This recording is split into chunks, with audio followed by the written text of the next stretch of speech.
I was cleaning my garage when a police officer knocked on my door. "Ma'am, your husband was in a fatal car accident an hour ago." It was impossible. "No, he's upstairs asleep." The officer looked confused. I led him upstairs to our bedroom. The officer drew his weapon. "Ma'am," he said, "step away from him." That isn't. Hello everyone. Thank you for being here with me today. Before I begin my story, I'd love to know which city you're joining us from. Please feel free to share in the comments. So there I was, elbow deep in the greasy guts of my '72 Chevelle. The garage was my sanctuary, the one place in the world where everything made sense. The scent of oil and gasoline was like aromatherapy to me.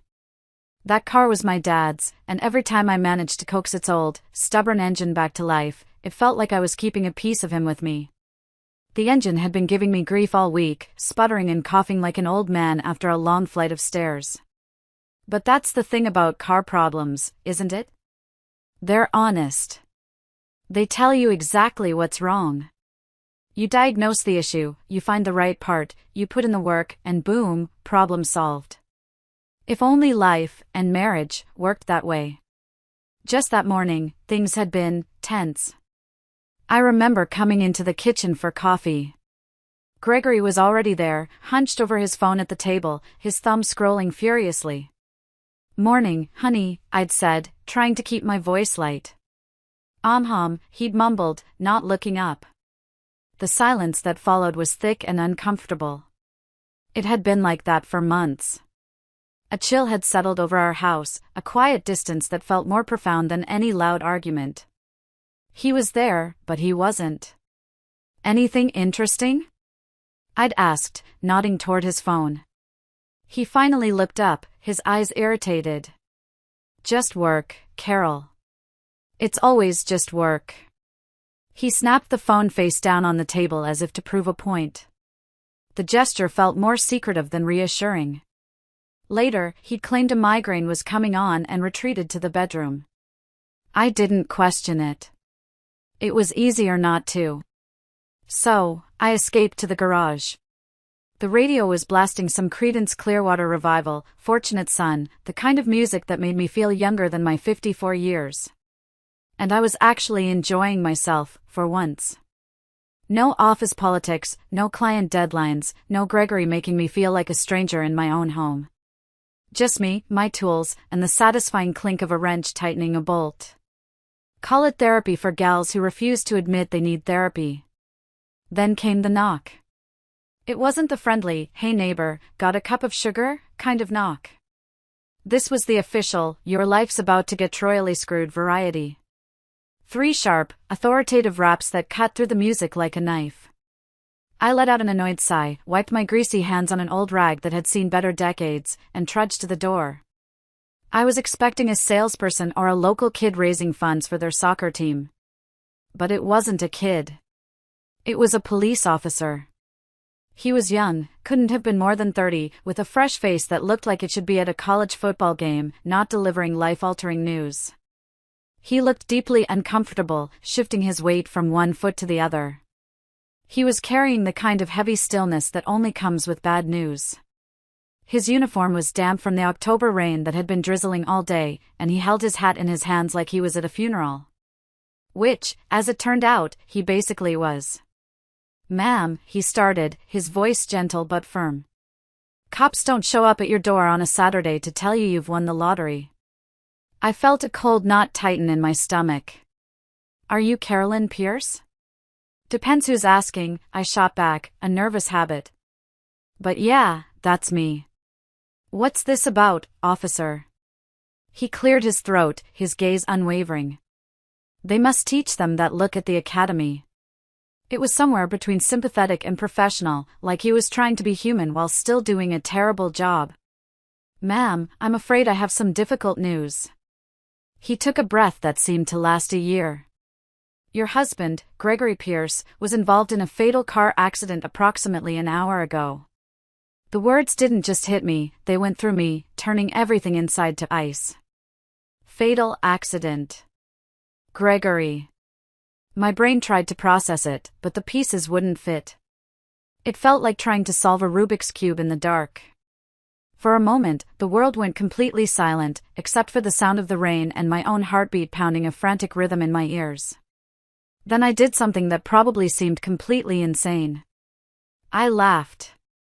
It wasn't a happy sound. It was a bitter, choked bark of disbelief that bubbled up from somewhere deep inside me, the place where reality had just been shattered.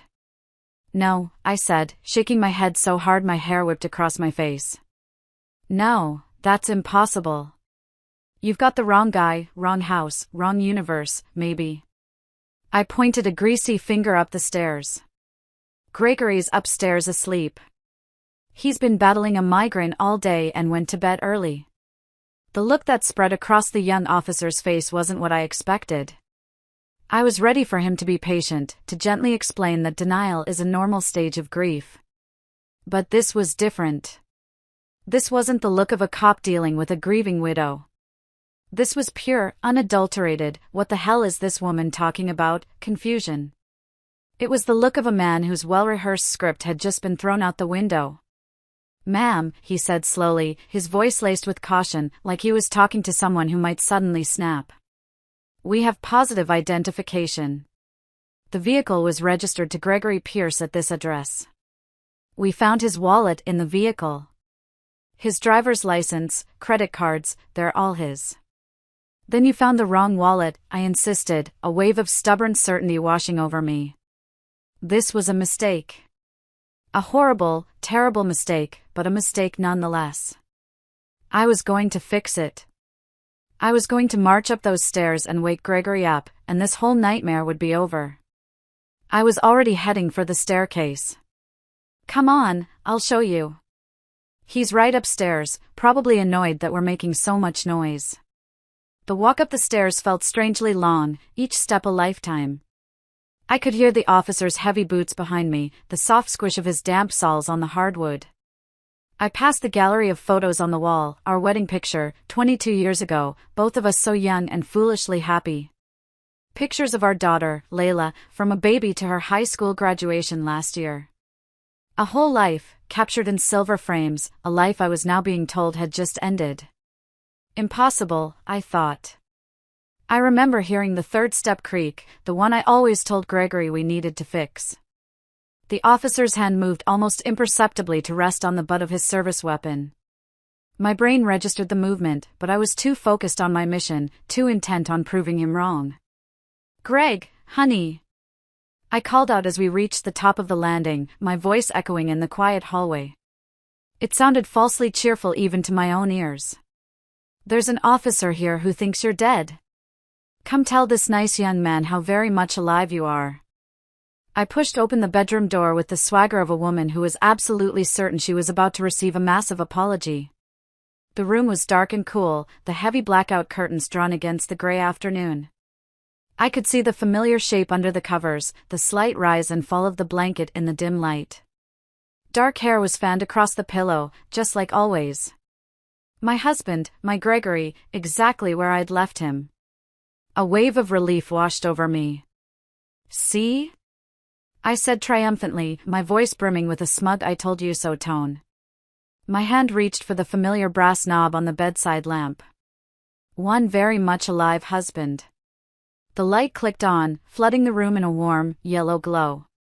And Officer Jackson's entire body went rigid.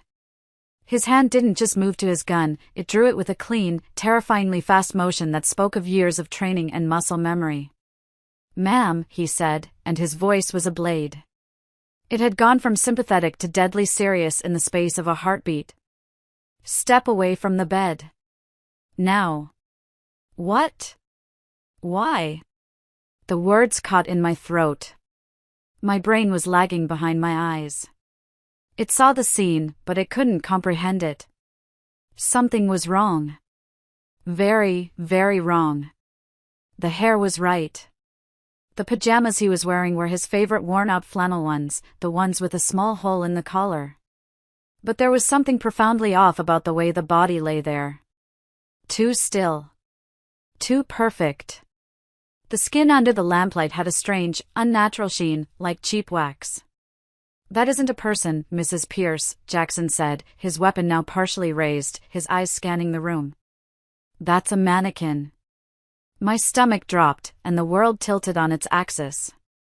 A mannequin? I took a stumbling step closer, my mind screaming no, no, no. It wasn't just any mannequin. It was a horrifyingly detailed replica of my husband. I could see the faint, silvery scar above his left eyebrow, a souvenir from a childhood bicycle accident. I could see the tiny mole next to his ear. Someone had gone to incredible, painstaking, and utterly sick lengths to create this thing. It was wearing his clothes, his wedding ring was on its waxy finger, and it was positioned in our bed like a grotesque effigy. For a moment that felt like a century, I just stood there, staring at the thing that had fooled me completely, the faint, familiar scent of his aftershave on the pillow suddenly making me want to vomit. The hours that followed were a disorienting blur of flashing red and blue lights painting streaks across my living room walls. The quiet of my suburban street was shattered by the crackle of police radios and the murmur of curious neighbors gathering on their lawns. My home, my sanctuary, was no longer my own. It was a crime scene. Strangers in latex gloves and paper booties walked through my life, dusting for fingerprints, bagging up items I considered personal, now labeled as evidence. I was sitting at my own kitchen table, a scratchy wool blanket someone had draped over my shoulders feeling more like a cage than a comfort. A stern-looking detective named Wallace, whose face seemed permanently etched with disappointment in the human race, was asking me questions. His partner, a younger, quieter man, just watched, his eyes missing nothing. Mrs. Pierce, when was the last time you saw your husband? Detective Wallace asked again, his pen poised over a small notebook. I tried to focus, to push through the fog of shock. This morning, I repeated, feeling like a broken record. He said he had a migraine. He went to lie down around 10:30. And you were in the garage the whole time? From 10:30 until the officer arrived? Yes, I said. I was working on my car. The radio was on. I didn't hear anything. He made a note. And you didn't think it was strange? That your husband was in bed with a mannequin? The question was so absurd, so utterly insane, that I almost laughed again. Of course I didn't know. I thought it was him. Who on earth would think to check if their sleeping husband was secretly a department store dummy? He ignored my sarcasm. You and your husband, were you having any problems? Financial troubles? Anyone who might want to hurt either of you? He was asking about our finances, our life insurance, our will. The standard questions, I suppose, but they felt like accusations. I thought about the coldness that had crept into our marriage, the silences that had grown longer and longer. But that was just life, wasn't it? The slow fade of passion into comfortable, boring routine. It wasn't grounds for whatever this was. We had our issues, I said, choosing my words carefully. What couple doesn't after 22 years? But nothing that would lead to this. Just then, my neighbor from across the street, Mrs. Gable, a woman whose main hobby was curtain twitching, appeared at my back door holding a casserole dish. Oh, you poor dear, she said, her eyes wide with a ghoulish mix of pity and morbid curiosity. I saw the police cars and just had to come over. Is there anything I can do? She was looking past me, trying to get a glimpse of the investigators inside. The whole neighborhood would be buzzing about this for months. Carolyn Pierce, the crazy lady whose husband died but was also a mannequin. It sounded like the setup to a really twisted joke. After what felt like an eternity of questions and veiled suspicions, they finally told me I had to leave. I couldn't stay in the house. I drove aimlessly through the rain-slicked streets, the windshield wipers keeping a hypnotic, rhythmic beat against the chaos in my head. I ended up at a sterile Holiday Inn on the highway. The room was beige and impersonal, smelling of industrial disinfectant. I sat on the edge of the stiff bed and stared at the water-stained ceiling, replaying the day's events. The mannequin. So perfectly placed. So detailed. This wasn't a random act. This was planned. Someone knew our house, our routines. Someone knew Gregory well enough to replicate that scar over his eye. And then I thought of Brenda. Brenda Vance, my business partner. My supposed best friend. She'd been over for dinner just last week, full of praise for Gregory's new promotion at work. She'd been spending an awful lot of time at our house lately, always with some excuse about work projects. Brenda, who knew our schedules inside and out. A cold dread, colder than the cheap air conditioning in that hotel room, began to settle in my gut. This was personal. For 3 days, I was a ghost haunting room 214 of the Holiday Inn. I'd order food from the diner next door, only to stare at it until it got cold. I'd turn on the TV and see my own house on the local news, the reporter standing in the rain talking about the mysterious mannequin case that had baffled police. I felt like I was watching someone else's life fall apart. The police called twice, asking me to come in for more questioning. Their tone was professional, but the implication was clear: I was their only suspect. The grieving widow is always the first suspect, right? Especially when the circumstances are this bizarre. I was alone, trapped in a nightmare, with no one to turn to. My friends called, but what could I say? Yes, my husband is dead, but also, there's a life-size doll of him in my bed, and no, I have no idea why. They wouldn't understand. I needed help.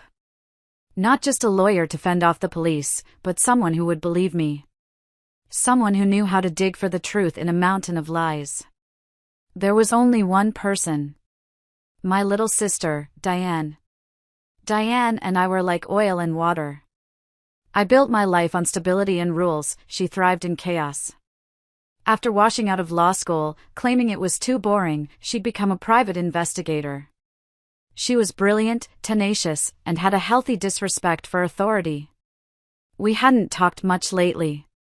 Our last conversation had ended with her telling me I was drowning in suburban mediocrity and needed to wake up. Prophetic, wasn't it? My hand was shaking as I dialed her number. She answered on the second ring, her voice sharp and alert. Carol? Diane, I need you, I whispered, and then the dam broke. I told her everything, the words tumbling out in a torrent of fear and confusion. The cop, the mannequin, the questions, the hotel room that smelled like broken dreams. I told her about Gregory's strange behavior for the past few months, and my gnawing, gut-wrenching suspicion about Brenda. There was a long pause on the other end of the line. I could practically hear the gears turning in her head. She wasn't judging. She was analyzing. And you never thought to, I don't know, ask him about any of this? Diane's tone had that familiar edge of little sister superiority, but for once, I was grateful for it.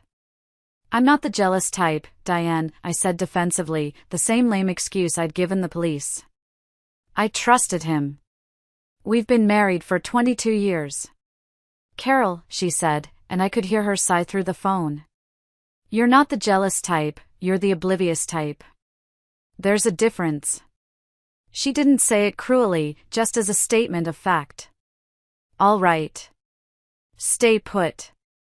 Don't talk to the police again without a lawyer. Don't talk to anyone. I'm on my way. I'll be there in 3 hours.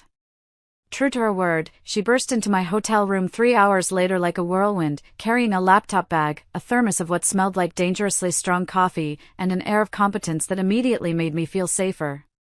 She took one look at the mess of takeout containers, the unmade bed, and my disheveled state. For a moment, the snarky PI disappeared, and she was just my little sister. She pulled me into a hug that was surprisingly strong. We're gonna figure this out, she said, her voice softer than I'd heard it in years. I promise. And for the first time in days, huddled in that cheap hotel room, I felt a tiny sliver of hope. Diane turned my hotel room into a makeshift command center. The air, which had been thick with my despair, now crackled with a new energy. It smelled of stale coffee and the low hum of her laptop. She was a force of nature, her fingers flying across the keyboard, her voice low and firm on the phone as she called in favors and accessed databases I didn't know existed. She was relentless. I mostly tried to stay out of her way, taking long, aimless walks, the monotonous scenery of the highway strip mall a strange backdrop to the unraveling of my life. On the fourth day, she came back late. She wasn't carrying coffee or takeout. She was carrying a thick manila folder, and she dropped it on the flimsy hotel desk with a heavy, final thud. Her face was grim, her eyes hard. "Sit down, Carol," she said. Her voice was flat, all business. "That's never what you want to hear." "That bad?" I asked, my heart hammering against my ribs. I felt a strange mix of terror and a desperate need to know. "Worse," she said, pulling a chair up. She opened the folder, and my life as I knew it ended right there on that cheap laminate desk. The first photo she slid across the table hit me like a punch to the gut. It was Gregory, my husband, walking out of the Marriott downtown, his hand resting possessively on the small of a woman's back. The woman was Brenda Vance. My partner. My friend. They weren't walking like colleagues. They were smiling, leaning into each other, walking like lovers who had just spent the afternoon in bed. "Son of a bitch," I whispered, the words like ash in my mouth. "It gets worse," Diane said, her voice devoid of any pity. She laid out more photos like she was dealing cards in the world's most crooked poker game. Greg and Brenda having an intimate lunch, her hand on his. Greg and Brenda kissing in his car in a deserted parking lot, the city lights blurry in the background. The date stamped on the photos went back 6 months. 6 months of lies, of secret lunches, of stolen afternoons while I was at the office, building a business I thought was ours. But it wasn't just about the affair. That was just the ugly, predictable part. The real horror came next. Diane pulled out another set of documents. Phone records, showing hundreds of calls between Greg and Brenda. And dozens more to a man named Leo Kane. "This guy, Leo Kane," Diane explained, tapping his smarmy, smiling photo, "is what you might call a life transition specialist. He's a bottom feeder who helps people disappear. New identities, fake passports, offshore accounts, the whole 9 yards." My blood ran cold. This wasn't just a midlife crisis affair. This was a conspiracy. Then came the final, most devastating blow. Diane opened her laptop and showed me a cloud account she'd managed to hack. It was Greg's, under a fake name. It was full of pictures. Dozens and dozens of them, all taken with his phone. Pictures of my financial documents. My business contracts. My investment portfolios. My personal retirement account statements. Our life insurance policies. The deed to our house. Even the combination to our safe, which I'd foolishly written down and hidden in my desk drawer. He had been systematically photographing my entire financial life, from our joint assets to the college fund we had so carefully built for our daughter, Layla. He was creating an inventory of my life, all so he could steal it. "He wasn't just planning to leave you, Carol," Diane said, her voice low and furious, her hand resting on my arm. "He and Brenda were planning to drain your accounts, fake his death to throw everyone off the scent of a messy divorce, and disappear with every single penny you have. The mannequin, that was probably their insurance policy. If for some reason you came looking for him before he could get away, you'd find a body and assume the police were right. They wanted to leave you with nothing. Not just broke, but heartbroken and looking like a crazy, hysterical woman to the police." I stared at the evidence of their betrayal, the sheer, cold-blooded calculation of it all. Every "I love you," every shared meal, every moment of our life for the past year had been a performance. While I was working late to build our future, he was systematically planning my destruction. The man I had loved, the father of my child, had been plotting to erase me. I just sat there, in the silence of that soulless hotel room, the proof of my life's biggest lie spread out before me. My first instinct was pure, unadulterated rage. A white-hot fire that burned away the shock and grief, leaving something hard and sharp in its place. I wanted to scream. I wanted to drive to Brenda's house and smash every window. My second instinct, the one the old, law-abiding Carol would have followed, was to call the police. To hand over this folder and watch them drag Greg and Brenda away in handcuffs. "So, what now?" I asked Diane, my voice surprisingly steady, eerily calm. "Do I call Detective Wallace?" Do I hire a divorce lawyer and fight a ghost? What's the protocol here? Diane leaned back in the uncomfortable hotel chair, studying my face. She saw the change in me, the fire in my eyes. She gave me a long, hard look. It was the look that meant she was about to suggest something that would either save my life or land me in federal prison. You could do that, she said slowly, choosing her words with care. You could be the good little Girl Scout. Turn over all this evidence to the cops. They'll open a fraud investigation. You'd go through a nightmare of a legal battle that would drag on for years. The publicity would probably destroy your business, because clients don't like that kind of drama. In the end, after spending a fortune on lawyer fees, you might get half of what's left of your money back. Greg and Brenda would do some time, probably not much, and you'd be left to pick up the pieces. She paused, letting the bleakness of that reality sink in. Then, a slow, predatory smile spread across her face, a look I hadn't seen since we were kids and she was planning to get back at a neighborhood bully. Or, she said, leaning forward, her voice dropping to a conspiratorial whisper.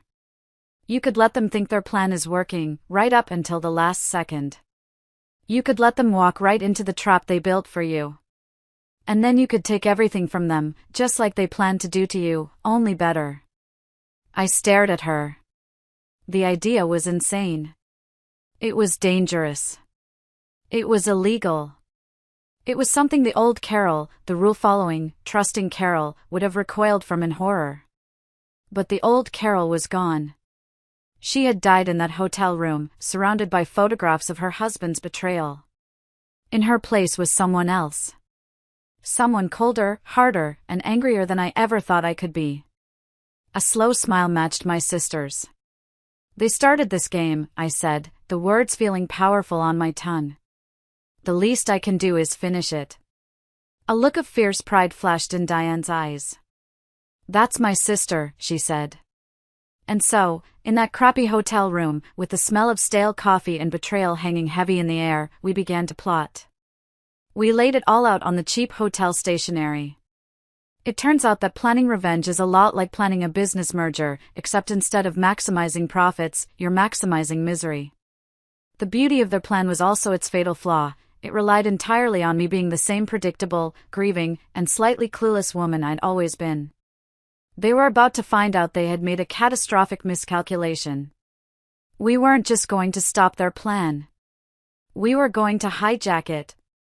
We were going to build a better, more ruthless trap using the very pieces they had laid out for us. They wanted to erase me. Fine. Let's see how they liked being erased instead. Our first move was to seize control of their exit strategy. That meant getting to Leo Kane, the slimy life transition specialist. Diane's deep dive into his background had turned up a beautiful little gem. Mr. Kane had some very creative accounting practices and owed the IRS a small fortune in back taxes and penalties. A carefully worded, anonymous tip to the right agent in the IRS's Criminal Investigation Division, Diane explained, could make a man very, very cooperative. Diane arranged a meeting at a grimy truck stop diner an hour out of town. The place smelled of burnt coffee and desperation. Leo Kane slid into the booth opposite us, looking exactly like the kind of man who sold fake IDs to college kids. He was nervous, his eyes darting around the room, constantly checking the door. Your clients, Gregory Pierce and Brenda Vance, are in a lot of trouble, Diane said, not bothering with pleasantries. She slid a folder across the sticky tabletop. It was mostly filled with blank paper, but the official-looking IRS logo on the top sheet was all that mattered. And they're about to drag you down with them. Or, you could help us, and your substantial tax problems might just get lost in the system. It didn't take much convincing. It's funny how quickly a man's loyalty shifts when he's staring at the possibility of a federal audit and jail time. Kane spilled everything. The accident was planned for the upcoming Saturday afternoon on Route 116, a curvy, dangerous stretch of road in the mountains. Greg was supposed to be driving to visit his fictitious sick aunt in Albany. After the fake crash, Greg would hike a mile to a secluded rendezvous point, where Kane would pick him up. From there, it was new identities and a one-way ticket to a life of leisure in Costa Rica, funded by my life's work. Not anymore, I said, my voice cold as ice. I slid him a new envelope, this one thick with cash, the first of many payments. Here's what's actually going to happen. Next, I needed a body for the faked crash. This was the trickiest part. That's where Shane Ward came in. Shane was former military, a tough, resourceful guy who owed me a big favor. A few years back, his security contractor business was about to go under, and I'd co-signed a business loan that kept him afloat. More importantly, Shane had a certain moral flexibility honed by years in special operations. I met him at a noisy sports bar, the kind of place where you can have a serious conversation without being overheard. When I laid out the plan, he just stared at me for a long moment, then let out a low whistle. "You want me to what now?" he'd asked, a hint of amused disbelief in his voice. "Play dead," I repeated calmly. "One car accident."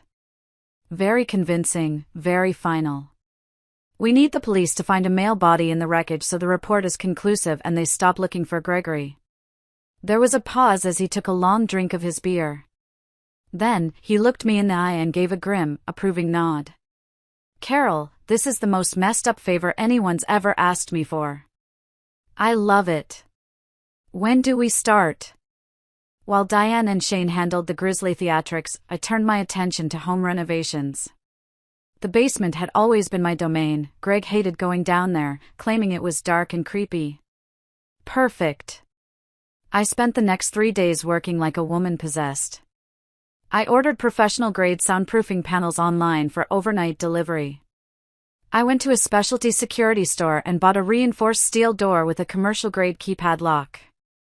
I spent hours installing it, the drill whining in protest.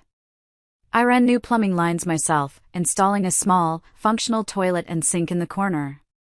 I furnished it with a simple bed, a table, and a chair from a thrift store. It was a subterranean bed and breakfast, where checkout time was entirely up to me.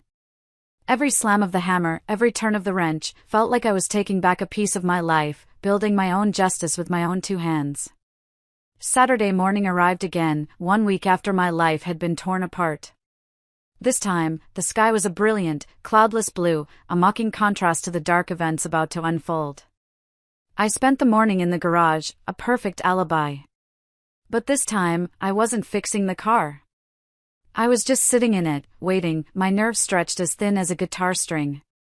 Every passing car made me jump. At 1 p.m., I went inside and called my daughter, Layla, at college. It was the hardest phone call of my life. I had to tell her that her father was dead. Her cry of anguish on the other end of the line was a real, physical pain in my chest. It was a cruel necessity, a horrible part of the charade, and the guilt of it nearly broke me. But I held it together, my voice choked with the grief I was supposed to be feeling. The official call from the police came at 2:47 p.m. It was a different officer this time, his voice appropriately somber as he delivered the news I'd been expecting. This time, I played my part perfectly. I let out the choked sob I had been rehearsing in my head. I dropped the phone, letting it clatter to the floor for dramatic effect. I rushed to the hospital, demanding to see the body, my voice frantic with staged grief. When a kind-faced doctor gently told me the remains were too badly damaged for a viewing due to the fire, I collapsed into a chair, burying my face in my hands. It was the performance of a lifetime. Shane had done his job beautifully. The crash on Route 116 looked absolutely convincing. He'd even sustained a few real bruises and a minor concussion to make it look authentic. He'd made sure some of Greg's personal effects, a watch I'd given him for our 15th anniversary, his favorite sunglasses, were scattered around the wreckage. We'd even procured dental records from a John Doe that were a close enough match to pass any initial inspection. Gregory Pierce was, for all official purposes, dead and gone. The funeral was held on Thursday. It was a closed casket service, naturally. I stood by the grave, dressed in black, accepting condolences from tearful friends and family. Brenda was there, of course, her face a perfect mask of sorrow. She hugged me tightly, whispering, "I'm so sorry, Carol. We'll get through this together." I felt a murderous rage boil up inside me, but I just nodded numbly, playing the part of the shattered widow. The hypocrisy was breathtaking. Meanwhile, about 30 miles away from the staged accident, the real main event had taken place. Leo Kane had met Greg at the rendezvous point. He'd offered Greg a bottle of water to calm his nerves. The water was laced with a powerful sedative Shane had provided. By the time my dear husband woke up, he was no longer on his way to a tropical paradise. He was in his new home, my custom-built, soundproofed basement suite. The plan had worked. He had vanished. He was officially dead to the world, exactly as he'd planned. The only difference was that his new world was a 10 by 12-foot room beneath the house where he'd spent 22 years lying to me. Gregory woke up around 6 in the evening. I'd been monitoring him through the discreet security cameras I'd installed, watching him sleep with the kind of peaceful expression he hadn't worn around me in months. It was the peacefulness of a man who believes he has successfully committed the perfect crime. The first thing he did when his eyes fluttered open was call out a name, a single word that twisted the knife in my heart one more time. Brenda? Not for me, his wife of 22 years, but for his accomplice, his new life. Well, honey, that future just got a serious, permanent revision. When he finally sat up, the potent sedative still making his movements sluggish, and took in his surroundings, the confusion on his face was a thing of beauty. This clearly wasn't the 5-star Costa Rican resort he'd been expecting. Instead of an ocean view and a king-sized bed, he found himself in a windowless room with polished concrete walls and tasteful, if Spartan, furnishings. "What the hell?" he whispered, his voice raspy. He struggled to his feet and stumbled toward the solid steel door, rattling the handle uselessly. Panic began to dawn in his eyes. I let him marinate in that rising terror for a few more minutes. I'd waited a long, painful year for this moment. I intended to savor it. Then, I leaned into the microphone on my desk and activated the intercom system. "Good evening, Gregory," I said, my voice echoing through the speakers in his room with perfect, chilling clarity. "I hope you slept well. You'll want to be rested." His head snapped up, his eyes wide with shock and disbelief as they darted around the room, finally settling on the dark lens of the camera in the corner. "Carol?" His voice cracked, a mixture of confusion and dawning fear. "Carol, what is this? Where am I? What's going on?" "You're exactly where you wanted to be, sweetheart," I replied, my voice dangerously sweet. I settled back in my office chair upstairs, feeling like a film director at a private screening of my masterpiece. Dead to the world. Starting fresh. Congratulations, you got everything you asked for. I clicked a button on my console, and the small TV screen I'd mounted on his wall flickered to life. It was the local news, and they were showing his face. He watched, his mouth agape in horror, as the news anchor described the tragic, fiery crash that had claimed the life of a beloved local businessman. They showed footage of the mangled car being hauled onto a flatbed truck. In other news, I continued conversationally, as if we were discussing the weather. "Your funeral was yesterday. Very moving. Layla gave a beautiful eulogy. You would have been so proud." I went with the closed casket option, given the condition of the body. Very tasteful service, though. Brenda cried the whole time. A truly convincing performance. "This is insane," he stammered, backing away from the TV, pressing himself against the cold concrete wall. "You can't keep me here. Brenda will look for me." "Brenda will." "Brenda will what?" I interrupted, my voice turning sharp. "Brenda thinks you're dead. Remember? That was the plan. Your plan." I switched the feed on his screen. Now, he was watching a live view from a tiny camera Diane had planted in a flower pot outside Brenda's expensive apartment building. And there she was, pacing back and forth in her living room, her face a mask of frantic panic. "Take a good look, Greg," I said, zooming in on her face. "That's the woman you chose over me. Watch how deeply concerned she is about your well-being." He watched as Brenda, unable to reach him or Kane, started making different calls. Not to hospitals. Not to the police. She was calling her lawyer. Her accountant. Her offshore banker. She wasn't worried about him, she was worried about the money. She was worried about saving her own skin. I let him watch for a full 10 minutes as she worked the phones, her panic escalating. The truth was hitting him like a series of physical blows. I could see it in his face, the gradual, horrifying understanding that he'd been a pawn. Brenda hadn't loved him, she'd used him as a key to unlock my assets. And now that the key was lost, she was just trying to burn the whole damn house down to cover her tracks. His brilliant escape plan had turned into his own private hell, and he was the only one in it. While Gregory was getting acquainted with the four walls of his new reality, Diane and I moved on to the next phase of the plan, Brenda. The beauty of having a sister who's a PI is that they know all sorts of interesting people, including a couple of out-of-work actors who were very convincing as stern, humorless federal agents. On Monday morning, I went into the office we shared, playing the part of the grieving, fragile widow. It wasn't hard to look exhausted, I hadn't slept in days. Brenda showed up looking just as haggard, though I suspected her reasons were quite different. She wrapped me in a hug that felt like being held by a cold, clammy snake. "Carol," she said, her voice dripping with fake sympathy that made my skin crawl. "I'm so sorry. I can't believe he's gone. But don't worry, we'll get through this together." The hypocrisy was so thick you could cut it with a knife. That afternoon, while Brenda was out for a long lunch, undoubtedly with her lawyer, the first domino fell. Our two federal agents strode into our office, all business suits and serious expressions. They flashed impressive-looking, and completely fake, badges at our receptionist and announced, loud enough for half the office to hear, that they had some questions for Ms. Brenda Vance regarding financial irregularities and questionable offshore accounts. They left behind a very official-looking, and very fake, subpoena on her desk. When Brenda returned, the office was buzzing with hushed whispers. I watched through my office window as she read the subpoena, her face going through about 6 different shades of pale before settling on a sickly green. She was in my office within minutes, closing the door behind her and trying to look casual while her entire world was visibly crumbling. "Carol," she said, her voice trembling slightly, "there might be some complications with some of my personal investments. It's probably just a misunderstanding." The sweat beading on her forehead suggested it was much more than that. That evening, I gave Greg a front row seat to his girlfriend's meltdown. I switched his monitor back to the live feed of Brenda's apartment.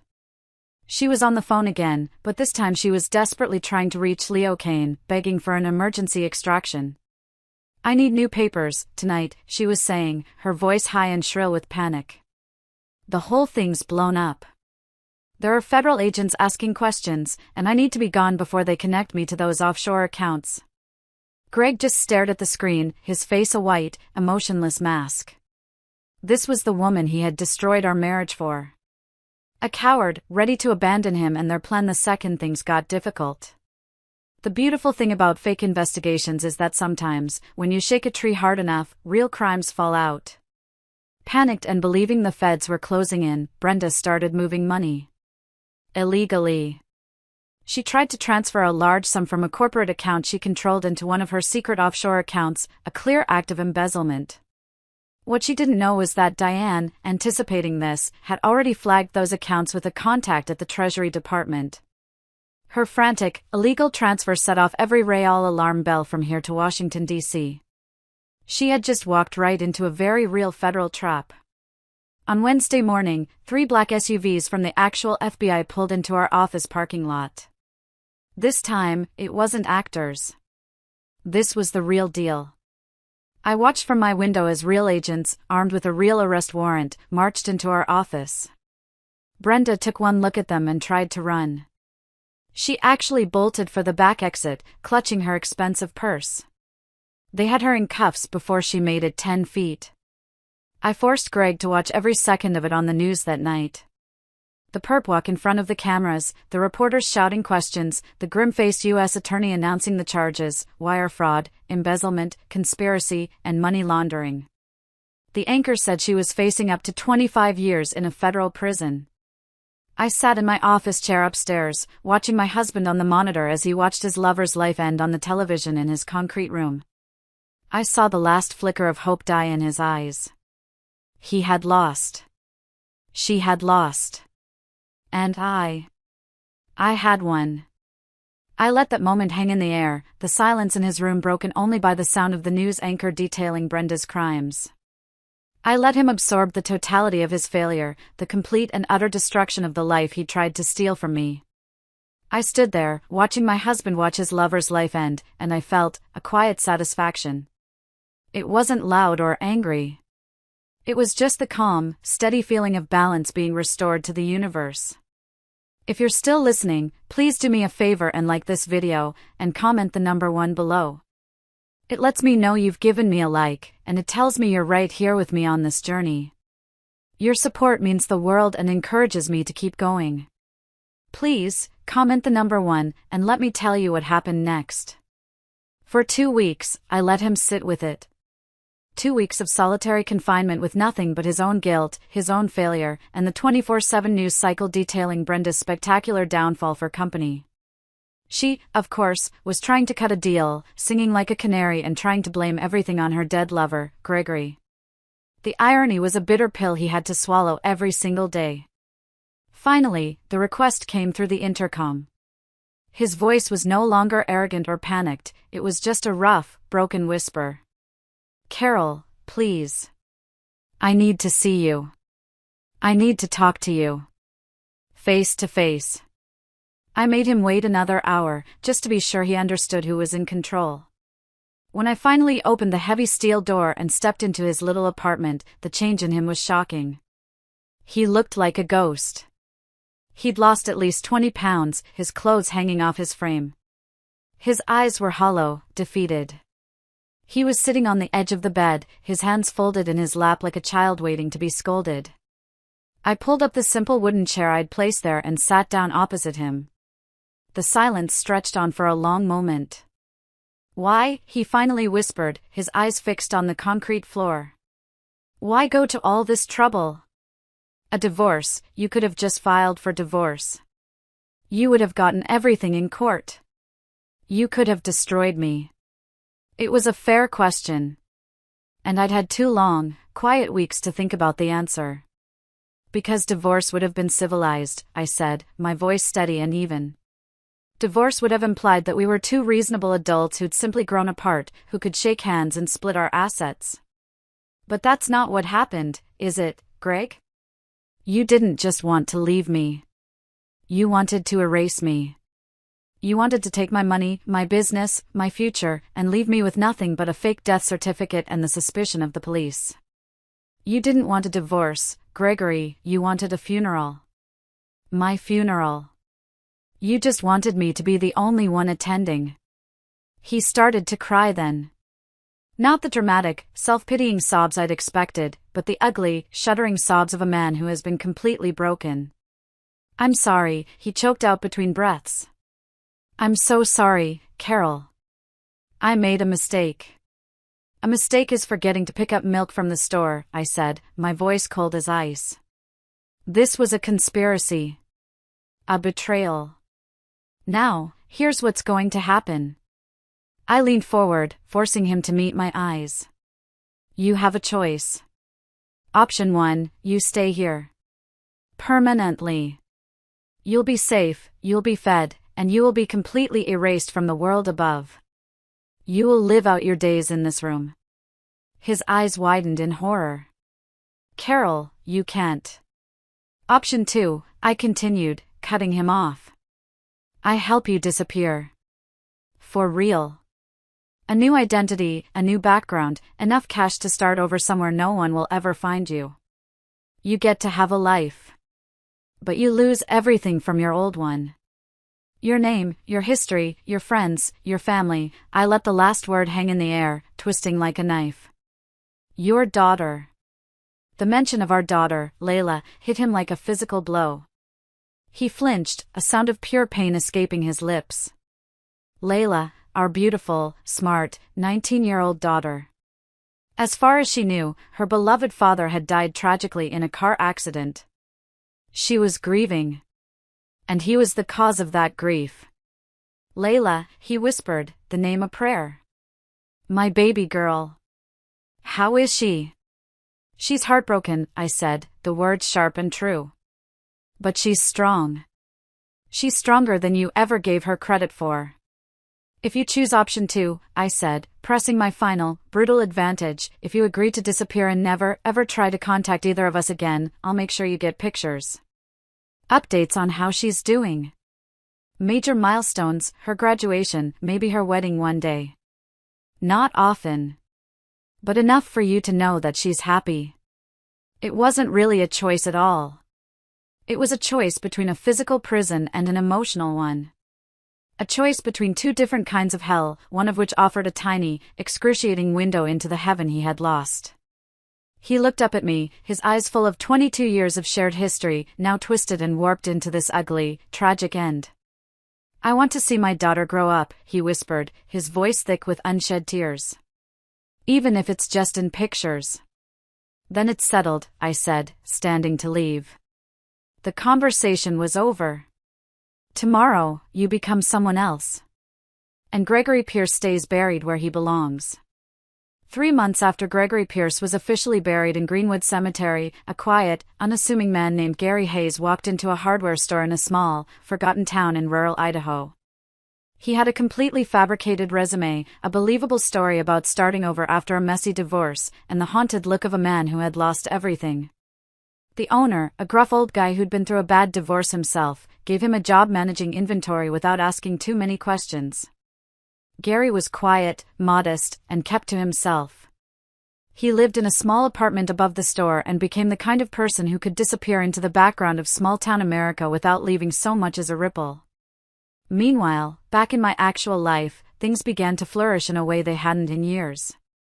With Brenda in prison and her name scrubbed from the letterhead, our firm, now just Pierce Consulting, thrived. It turns out, being the innocent, grieving widow of one partner and the betrayed victim of another makes you look incredibly trustworthy and competent by comparison. Clients flocked to us. The insurance payout from Greg's death, $250,000, went straight into a trust fund for Layla's future education and first home. And Layla, my beautiful Layla, was thriving. The grief she felt for the father she thought she'd lost had forged a new kind of strength in her. She threw herself into her studies, and our weekly phone calls became the highlight of my week, filled with a depth and honesty we hadn't shared in years. Every fourth Saturday, I drove to a post office box in a town 50 miles away and mailed a plain manila envelope to a P.O. box in Idaho. Inside were photographs. Layla smiling as she made the dean's list. Layla laughing with friends on a ski trip. Layla, vibrant and happy and growing into an incredible young woman. There were never any letters, never any notes. Just the photos. Just proof that his sacrifice, in a way, hadn't been meaningless. It was a small cruelty wrapped in a sliver of mercy. 5 years passed. 5 years of me building something better from the ashes. 5 years of Gary Hayes living his invisible life of exile. And 5 years of Layla growing into a woman I admired more than anyone on earth. The day was perfect, one of those crisp May afternoons that feel like a new beginning. I was sitting in the packed auditorium of her university, my heart swelling with a pride so intense it almost hurt, watching my daughter walk across the stage to receive her engineering degree, summa cum laude. As I scanned the crowd of happy, beaming families, my blood suddenly turned to ice. There, in the dim light of the back row, wearing a baseball cap pulled low and oversized sunglasses, was a man I'd have recognized anywhere. Thinner, older, with more gray at his temples, but unmistakably him. He had broken the cardinal rule. He had come back. For a moment, pure, cold fear shot through me. What if he tried to approach her? What if he destroyed the peace we'd so carefully, so painfully, built? I watched him as he watched our daughter, and even from across the cavernous room, I could see the silent tears streaming down his face. He raised a small, cheap disposable camera and took a few pictures, a ghost documenting a life he could never be a part of. Part of me, the angry, vengeful part, wanted to call security. To have him dragged out, exposed, his new life obliterated. But another part, a part one didn't much like but couldn't deny, understood. This was his daughter, too. This was a moment he had traveled 1,000 miles and risked everything he had left just to witness. So, I made a choice. When the ceremony ended and the crowd began to move, our eyes met across the auditorium. He froze, sheer terror flashing across his face. He thought he was caught. I could have destroyed him with a single word, a single gesture. Instead, I nodded. Just once. A tiny, almost imperceptible gesture. It was an acknowledgement. An act of mercy. And the final, ultimate act of control. The look of pure, shocked gratitude that crossed his face was worth more than any punishment I could have ever inflicted. He understood. I was still the one making the rules. He mouthed 2 words I could read even from that distance: "Thank you." Then he turned and melted into the crowd, disappearing forever. Later, as I hugged Layla, the scent of her perfume filling my senses, she said, "I wish Dad could have been here. He would have been so proud." He would have, I agreed, my voice thick with an emotion I couldn't name. And for the first time in 5 years, I truly meant it. Justice, I've learned, isn't always about loud, fiery revenge. Sometimes, the most perfect revenge is simply living well, while your enemies are forced to live, every single day, with the consequences of their choices. I had my daughter, my business, my future. He had a handful of blurry photographs and a life lived in the shadows. The scales had finally settled, exactly where they belonged. Thank you all for listening to my story. It means a lot to be able to share it. If you have any thoughts, or if you've been through something that taught you about your own strength, I'd love to read about it in the comments below. Take care of yourselves, and each other.